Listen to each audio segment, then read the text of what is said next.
2020 was certainly an interesting year for markets. What do you think 2021 has in store? 2020 was an interesting year, and I, for one, am glad it is behind us, and I'm sure I'm not alone there. As we look into 2021, I think the key message we give investors is that at least mathematically, markets still add up here. And so while performance was strong last year, interest rates are still very, very low. And so how we try to represent this is usually when we look at the equity risk premium. And so when we talk about the equity risk premium, what we're saying is if you take the PE of the US market or the S&P 500, and let's assume it's just over 20 times, and you do 1 divided by the PE, then you're getting just over a 4% earnings yield for owning equities. And then if you subtract the risk-free rate, which is just over 1%, you're getting effectively a high 3 or just over 3% carry for owning US equities.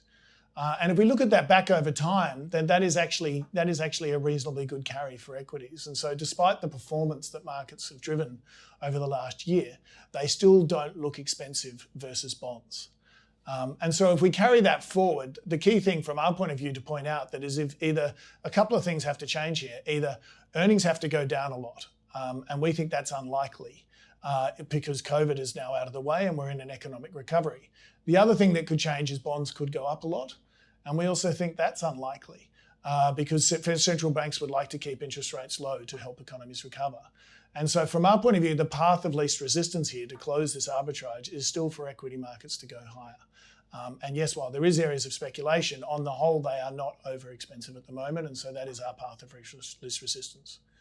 The second thing we'd obviously flag to viewers is something that we talk about a lot here at Munro Partners, is that the S&P 500 is not really the economy. And so while a lot of us look outside and see pain in the economy, the S&P 500 is not feeling that pain. What we're showing you on this slide is if you look at the left-hand side, the top 10 stocks in the S&P are all actually net beneficiaries of the COVID crisis, being either digital businesses or dominant retailers. And on the right-hand side, what we're also showing you is even if you are affected by the COVID crisis, like a number of these companies here, the US Fed has actually lowered your cost of borrowing by effectively stepping into the corporate bond market. And so even the companies that are finding it hard can still borrow money very easily thanks to the actions of the Fed and ultimately take share from the smaller parts of the economy that are struggling.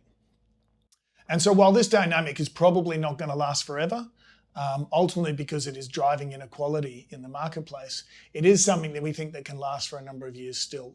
Because ultimately, we need these companies to do well to get people employed again. We need these companies to do well for the economic recovery.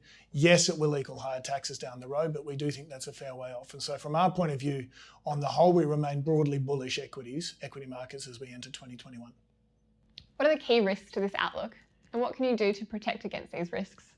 So I think the one thing we did learn from 2020 is that it is very hard to predict what the risks to the outlook are. It's usually the things that come along that you don't see that cause the problems, not the things that you do see.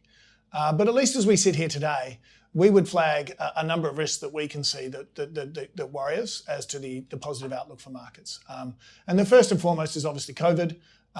We know that a vaccine is out there. We know the vaccine is quite efficacious. Most people are assuming that this is going to be okay 12, 24 months from now. The market is looking through this problem. And were that not to be the case, then that would clearly be a risk to markets. One that we dealt with before, so we know how to deal with, but it's definitely one out there. The second one that's clearly percolating in the background would be China.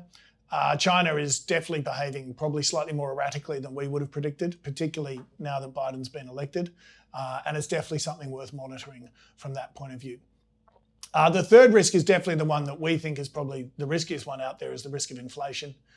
As a growth equity manager, interest rates are important to the valuation of our companies in terms of duration. If inflation was to come back, or if the Fed was incapable of keeping interest rates low, then that is something that we need to monitor and something that we'd probably hedge against. And the last thing is something I mentioned before. You know, the reality is the policies of today are driving inequality further and further apart. This is obviously an unfortunate outcome, but one that's needed to get the economy to recover. And there will ultimately be consequences for that down the track. The last thing I'd also point out, which we tried to show you on the slide here on the right-hand side, there is actually an opportunity here for things to get better. It is important to remind people that we have just been through, probably one of the most difficult periods in my investment lifetime. And if you think of the entire Trump presidency, a very, very volatile period for macroeconomics and news flow. And we are hopeful that the election of Joe Biden is a shift back to the centre in politics and hopefully can create more stability ahead. And so while there are offsetting factors to a number of these risks, that is the one they're most hopeful on. And if you look at this in terms of equity market volatility, as we're showing you here, if you take a long-term view of volatility over that time frame, and this is the VIX index for the US S&P 500, we have just been through a really, really bad period. And generally, if you go back to the financial crisis, it can now be followed by a period of stability. And I think it's important for people to realise that a lot of what these issues that we're talking about, while they're very omnipresent, they are effectively priced in, or at least priced into earnings. The last and final risk is here, we're just showing you on the right, is obviously there is some speculative type behaviour in the market.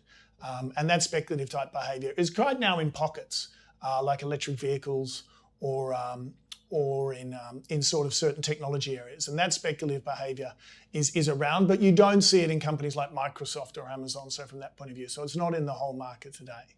And look, finally, just to point out, what can we do to protect against these? As I said at the start, it's not the things you see coming, it's the thing you don't see comings. And ultimately, it's our capital protection tools and our rules around how we use them that we hope to hold us in good stead. This is a good example of how they've worked in two previous corrections, and obviously we're hopeful that they will work just as well in the future. There is no guarantee that that will happen, but we have them and other people don't, and we have the track record of using them, and they're there to help for those things that we don't see coming along.